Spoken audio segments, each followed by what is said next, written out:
Hello बच्चों। तो हम लोग देखेंगे मानव नेत्र के कार्य में समंजन क्षमता क्या होता है ना। समंजन क्षमता क्या होता है हम लोग ने देखा था, लेकिन हम लोग विस्तृत रूप से समझने का कोशिश करेंगे आखिर समंजन क्षमता क्या होता है और मानव नेत्र अपने फोकस को कैसे समायोजित करता है, कैसे फोकस को बढ़ाता है, कैसे घटाता है वस्तुओं को साफ साफ देखने के लिए। पिछला वीडियोज में हमने मानव नेत्र के बनावट और मानव नेत्र के बनावट के साथ में हमने देखा था है ना मानव नेत्र कैसे कार्य करता है, लेकिन विस्तृत रूप में हम समंजन क्षमता को है ना नहीं देखे थे। अब समंजन क्षमता को हम लोग थोड़ा चर्चा करेंगे विस्तृत रूप में। उससे पहले थोड़ा सा मैं चर्चा कर दूं कि बनावट कैसे होता है ये मानव नेत्र का। तो मानव नेत्र लगभग गोलीय होता है, देखने से ही लग रहा है ये कैसा है, गोलीय है, लगभग गोलीय होता है। और ये सबसे जो बाहरी परत है ये श्वेत पटल या इसको बोलते हैं स्क्लेरोटिक भी बोलते हैं ना, श्वेत, क्योंकि जब भी हम लोग अपना नेत्र को देखेंगे, जब भी हम लोग अपना आंख को देखेंगे तो हम लोग देख सकते हैं कि बाहर क्या ना बाहरी परत श्वेत कलर का है। श्वेत का मतलब है कि सफेद कलर का है ना, सफेद रंग का है, तो इसी को हम लोग बोलते हैं श्वेत पटल। तो सबसे आंख का जो सबसे बाहरी परत होता है जिसको हम लोग श्वेत पटल बोलते हैं या स्क्लेरोटिक भी बोलते हैं। क्या बोलते हैं? स्क्लेरोटिक भी बोलते हैं। उसके अंदर का जो भाग है ना, श्वेत पटल का जो आंतरिक भाग है उसको बोलते हैं कोराइड। ये भूरे कलर का होता है। कैसा कलर का होता है?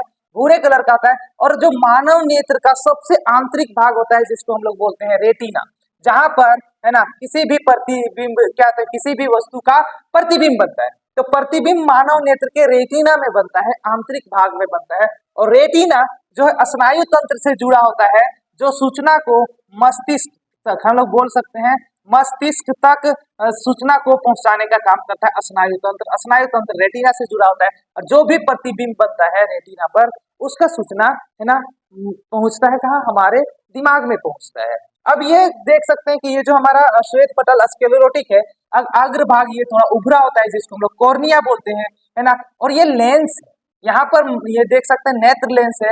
ये किस प्रकार का होता है ना, जिलेटिन का बना होता है, पारदर्शक पता है। ये उत्तल लेंस के भांति काम करता है। इसीलिए हम लोग मानव नेत्र का जो हम लेंस को बनाते हैं, नेत्र लेंस को बनाते हैं, वो हम उत्तल लेंस का बनाते हैं। तो ये जिलेटिन का बना होता है।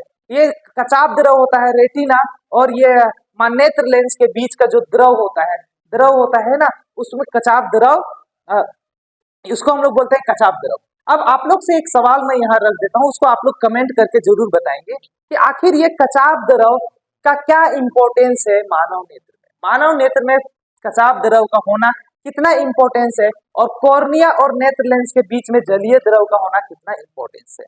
अब यहाँ पर है ना आगे हम लोग देखेंगे कोराइड जो है, कोराइड आगे जाकर के दो भाग में विभक्त हो जाता है। एक है सिलियरी पेशी में, है ना, सिलियरी पेशी में, और दूसरा हम बोल सकते हैं सिलियरी पेशी में और दूसरा पुतली में। इसमें पुतली में एक है हमारा पुतली और दूसरा है सिलियरी पेशी। सिलियरी पेशी है ना दो भाग में विभक्त हो जाता है। कौन? कोराइड। आगे जाकर ये दो भाग में विभक्त हो जाता है और दोनों का काम इंटरेस्टिंग है। इंटरेस्टिंग का मतलब दोनों का जो कार्य है काफी इंटरेस्टिंग है। अब दोनों एक एक का कार्य मैं बोलते जाऊंगा। पुतली जो है, पुतली जो है ये प्रकाश की तीव्रता को घटाता बढ़ाता है। यदि आप अचानक अधिक रोशनी में चल जाओगे, आपका आंख बर्दाश्त नहीं कर पाएगा, तो पुतली क्या हो जाएगा? फैल जाएगा, है ना, फैल जाएगा और प्रकाश का जो तीव्रता है उसको कम कर देगा, आंखों के लिए कम कर देगा, है ना, रोक देगा, है ना, बढ़ जाएगा, फैल जाएगा, ताकि प्रकाश की तीव्रता आंख में क्या हो जाए? कम पहुंचे। और यदि हम अंधेरे में चल जाएंगे या कम रोशनी में चल जाएंगे तो जो पुतली होगा वो सिकुड़ जाएगा, है ना, सिकुड़ जाएगा तो थोड़ा आंख के लिए रोशनी ज्यादा मिलेगा, है ना, आंख के लिए ज्यादा प्रकाश मिलेगा तो तीव्रता बढ़ जाएगा। तो ये पुतली का काम होता है प्रकाश की रोशनी को, है ना, प्रकाश की तीव्रता को नियंत्रित करना। अब यहाँ पर हम लोग देख सकते हैं ये मानव नेत्र का नेत्र लेंस है ना, नेत्र लेंस है। नेत्र लेंस किससे जुड़ा हुआ है? सिलियरी पेशी से। तो सिलियरी पेशी जकड़ा हुआ होता है ना, सिलियरी पेशी हम लोग बोल सकते हैं नेत्र लेंस को क्या करता है? जकड़ा हुआ रहता है नेत्र लेंस को। अब इसको स्ट्रक्चर देखें यहाँ पर तो हम लोग देख सकते हैं कि ये सिलियरी पेशी है, दोनों तरफ है, ऊपर भी है नीचे भी है। अब इस प्रकार लेंस को पकड़ा हुआ है, ठीक है। अब ये लेंस को इस प्रकार पकड़ा हुआ है, नेत्र लेंस को पकड़ा हुआ है और ये तो जलीय द्रव का एक तरह से बना है, जिलेटिन पदार्थ का बना है। तो ये सिलियरी पेशी सिकुड़ सकता है, फैल सकता है। यदि सिकुड़ेगा, है ना, मान के चले ये ऐसे ऐसे सिकुड़ेगा तो ये खिंचाव होगा, खिंचाव होगा तो ये जो हमारा नेत्र लेंस है, नेत्र लेंस पतला हो जाएगा। क्या हो जाएगा? पतला हो जाएगा। और यदि ये सिलियरी पेशी फैल जाएगा, सिकुड़ नहीं सिकुड़ेगा, फैल जाएगा, तो ये मोटा हो जाएगा। तो ये सिलियरी पेशी का काम है ना, कि नेत्र लेंस को, है ना, नेत्र लेंस को फोकस को समायोजित करना, है ना, नेत्र लेंस का फोकस को घटाने बढ़ाने का काम किसका है? सिलियरी पेशी है। तो अभी हमने बोला कि यदि सिलियरी पेशी का संकुचन होगा, संकुचन होगा तो क्या हो जाएगा? नेत्र लेंस ऐसा है तो नेत्र लेंस में यहाँ सिलियरी पेशी से जुड़ा हुआ है, तो ये संकुचन हो जाएगा, छोटा हो जाएगा, तो ये नेत्र लेंस हमारा क्या हो जाएगा? पतला हो जाएगा या फैल जाएगा, और इससे इसका फोकस दूरी भी बढ़ जाएगा। याद रखना है कि जो पतला लेंस होता है, पतला उत्तल लेंस होता है, उसका फोकस दूरी ज्यादा होता है। अब यदि सिलियरी पेशी यदि फैल जाएगा, फैलने से क्या होगा? यदि सिलियरी पेशी फैल जाएगा तो नेत्र लेंस जो है वो काफी मोटा हो जाएगा। क्या हो जाएगा? अभी के मान के चले ये हमारा नेत्र लेंस है, तो जैसे ये फैलेगा तो और मोटा हो जाएगा और नेत्र लेंस छोटा हो जाएगा। थोड़ा इसको और अच्छा से बनाते हैं, ऐसे मोटा हो जाएगा। और नेत्र लेंस यदि मोटा हो जाएगा तो कोई भी मोटा लेंस का फोकस दूरी कम होता है, क्योंकि इसका हम लोग कर्वेचर हम लोग देख सकते हैं, कम हो जाएगा, तो इसका फोकस कम हो जाएगा। इसका फोकस का बात हम लोग करें तो फोकस ये ज्यादा हो जाएगा यदि पतला हो जाएगा तो, और ये मोटा होगा लेंस तो इसका फोकस क्या हो जाएगा? फोकस, फोकस का बात कर रहे हैं ना, फोकस कम हो जाएगा। क्या हो जाएगा? कम हो जाएगा, है ना। तो अब यहाँ पर पता चल गया कि मानव नेत्र में नेत्र लेंस का फोकस को घटाया बढ़ाया जा सकता है, किसके हेल्प से? सिलियरी पेशी के हेल्प से।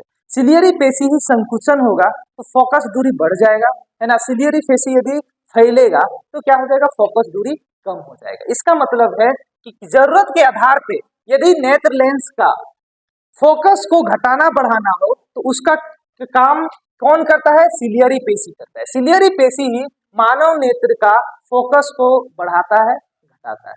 ये चीज समझ में आ गया, है ना। तो हम जानते हैं, अब यहाँ समझना है कि कोई भी वस्तु यहाँ पर है, कोई भी वस्तु मान के चलते हैं, कोई भी वस्तु यहाँ पर है, कोई भी वस्तु है।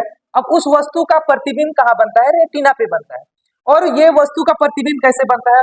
वस्तु से आपतित किरण आती है, आपतित किरण मानव नेत्र लेंस से अपवर्तित होकर के, यहाँ हम लोग बोल सकते हैं अपवर्तित होकर के उसका प्रतिबिंब कहाँ बनता है? रेटिना पे बनता है। अब हमेशा जो सिलियरी पेशी या नेत्र लेंस हम लोग बोलेंगे, वो इस प्रकार अपने फोकस को समायोजित करता है कि उसका जो कोई भी चीज का प्रतिबिंब हमेशा रेटिना पे बने, क्योंकि यदि रेटिना से पहले किसी भी चीज का प्रतिबिंब बनेगा तो वो हम नहीं देख सकते हैं। रेटिना के बाहर भी यदि किसी का प्रतिबिंब बनेगा तो नहीं देख सकते हैं। तो इस तरह हमेशा समायोजित करने का जरूरत पड़ता है किसका? नेत्र लेंस का फोकस को, ताकि नजदीक यदि ये वस्तु यदि नजदीक रहे तो भी उसका प्रतिबिंब रेटिना पे बनना चाहिए, यदि वस्तु दूर रहे तो भी उसका प्रतिबिंब कहाँ बनना चाहिए? उसका प्रतिबिंब, है ना, रेटिना पे बनना चाहिए। तो वस्तु कहीं भी रहे, दूर रहे, हमारे आंखों से काफी दूर है, तो भी उसका प्रतिबिंब हमारे रेटिना पे बनना चाहिए, है ना। और यदि वस्तु नजदीक है हमारे आंखों से तो भी उसका प्रतिबिंब रेटिना पे बनना चाहिए, है ना। तो इस प्रकार ये मानव नेत्र का जो बनावट है ये तो फिक्स है। अब फिक्स है तो फिक्स होने के वजह से हमेशा फोकस दूरी को समायोजित करना पड़ता है, ताकि वस्तु का जो प्रतिबिंब बने वो रेटिना पे बने, और रेटिना पे जब प्रतिबिंब बनेगा तो ही हमें स्पष्ट दिखाई देगा। इस चीज को समझना है कि रेटिना पे किसी भी वस्तु का प्रतिबिंब बनेगा तो ही स्पष्ट दिखाई देगा, अदरवाइज स्पष्ट नहीं दिखाई देगा, धुंधला दिखाई देगा। तो और ये नेत्र लेंस का फोकस को घटाने बढ़ाने का काम किसका होता है? सिलियरी पेशी का संकुचन या फैलाव के कारण घटता बढ़ता है, और इस प्रकार हम किसी भी वस्तु को साफ साफ देखते हैं। इसीलिए आप कभी गौर किए होंगे, है ना, कभी हम दूर का वस्तु को देखते हैं तो बहुत आराम से देखते हैं, आंख को नॉर्मल रखते हैं, आंख को रिलैक्स मूड में रखते हैं या रिलैक्स में रखते हैं, कोई ज्यादा बल नहीं लगाना पड़ता है आंख में। लेकिन जैसे ही वस्तु को हम इस तरह नजदीक करें तो हमें आंख में थोड़ा सा जोर लगाना पड़ता है। क्यों? क्योंकि जैसे जैसे नजदीक हम वस्तु को करेंगे उस हिसाब से हमें नेत्र का जो है नेत्र लेंस है, नेत्र लेंस का फोकस को भी समायोजित करना पड़ता है, एडजस्ट करना पड़ता है ना, ताकि, है ना, उसका प्रतिबिंब रेटिना पे बन सके। तो उसके केस में हमें क्या करना पड़ता है? मोटा करना, ऐसे ऐसे हम थोड़ा सा, है ना, ऐसे करते हैं, शंकु फैलाव करते हैं, है ना। फैलाव का मतलब हम क्या करते हैं? थोड़ा सा, है ना, झुक जाते हैं, आंख को झुका देते हैं, ताकि क्या हो जाता है ना, फैलाव हो जाता है सिलियरी पेशी का, और ये लेंस मोटा हो जाता है, फोकस दूरी कम हो जाता है, ताकि हम नजदीक के वस्तु का भी हम फोकस दूरी क्या बोलते हैं, नजदीक का वस्तु को भी हम लोग साफ साफ देख सके। तो इस प्रकार नजदीक का वस्तु या फिर दूर का वस्तु के लिए हमेशा स्पष्ट देखने के लिए मानव नेत्र लेंस है ना, नेत्र लेंस अपनी फोकस दूरी को एडजस्ट करता है, समायोजित करता है। इसी क्षमता को बोलते हैं समंजन क्षमता। अब इतने विस्तृत बताने के बाद मैं उम्मीद करता हूं कि आप लोग मानव नेत्र कैसे काम करता है और कैसे हम किसी वस्तु को साफ साफ देख पाते हैं, अब समझ में आ गया है ना। तो अब हम लोग परिभाषा की ओर जा सकते हैं कि आंखों का समंजन क्षमता या मानव नेत्र, ये हाथ से गिर गया मेरा, ओके। तो आंखों का समंजन क्षमता या मानव नेत्र का समंजन क्षमता हम लोग किसको बोलते हैं, तो हम लोग परिभाषा पे जाए तो साफ साफ बोल सकते हैं, है ना, नजदीक का वस्तु या दूर का वस्तु को स्पष्ट देखने के लिए, है ना, नेत्र लेंस का फोकस को समायोजित करने का क्षमता आंखों में होती है, उसी क्षमता को बोलते हैं समंजन क्षमता। तो हम लोग यहाँ पर सेम चीज लिखे हैं, नजदीक या दूर की वस्तु को स्पष्ट देखने के लिए नेत्र लेंस फोकस को समायोजित करता है, किसको, फोकस को, है ना, नेत्र लेंस फोकस को समायोजित करता है, इंग्लिश में बोलते हैं इसको एडजस्ट करता है ना, इसी क्षमता को हम लोग बोलते हैं समंजन क्षमता। अब मैं उम्मीद करता हूं कि समंजन क्षमता भी आप कंप्लीटली समझ गए होंगे, और साथ में आप, है ना, मानव नेत्र के कंप्लीट वर्किंग फंक्शन भी समझ गए होंगे।